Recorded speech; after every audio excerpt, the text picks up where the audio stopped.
तुम्हाला माहिती आहे का, विटॅमिन डी कमी झाल्यामुळे आपल्याला शरीरामध्ये काय काय समस्या सुरू होतात. त्यामध्ये सगळ्यात पहिली गोष्ट येते, विटॅमिन डीच्या कमतरतेमुळे आपल्याला कंबरदुखीचा त्रास सुरू होतो. लोअर बॅक पेन आपल्याला वरचेवर होते.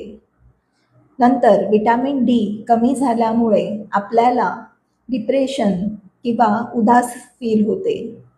आपल्या मेंदूच्या हॅपी हार्मोनच्या सिक्रिशनमध्ये विटॅमिन डी हे महत्त्वाचा रोल करते. त्यामुळे विटॅमिन डी कमी झाले तर हे हार्मोन कमी प्रमाणात सिक्रीट होते आणि मग आपल्या मनावरचा ताण वाढून आपल्याला डिप्रेस्ड फील होते. विटॅमिन डीच्या कमतरतेमुळे आपल्याला झोपेच्या समस्या देखील उद्भवतात, जसे झोप अजिबात न लागणे म्हणजेच निद्रानाश, झोप मध्ये मध्ये तुटणे. या सगळ्या गोष्टी आपल्याला विटॅमिन डी कमी झाल्यामुळे होतात.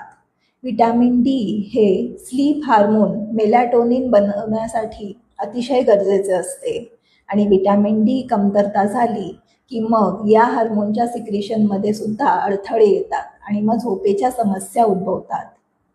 विटॅमिन डीच्या कमतरतेमुळे त्वचेचे विकार जसे पिंपल्स, एक्झिमा, सोरियासिस हे जे त्रास आहेत हे सुद्धा उद्भवतात.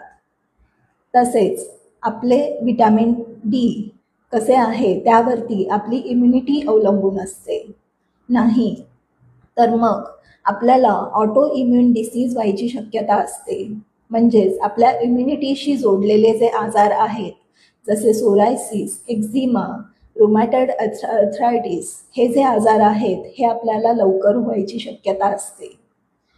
आपण या समस्यांपैकी कुठलीही समस्या जाणवली तर त्या समस्येवरती औषधोपचार करतो, पण त्याऐवजी आपण जर विटॅमिन डीची एक छोटीशी टेस्ट केली तर मग आपल्या शरीरामध्ये विटॅमिन डीचे प्रमाण किती आहे हे लवकर समजेल आणि मग आपल्याला योग्य पद्धतीने औषधोपचार घेता येतील.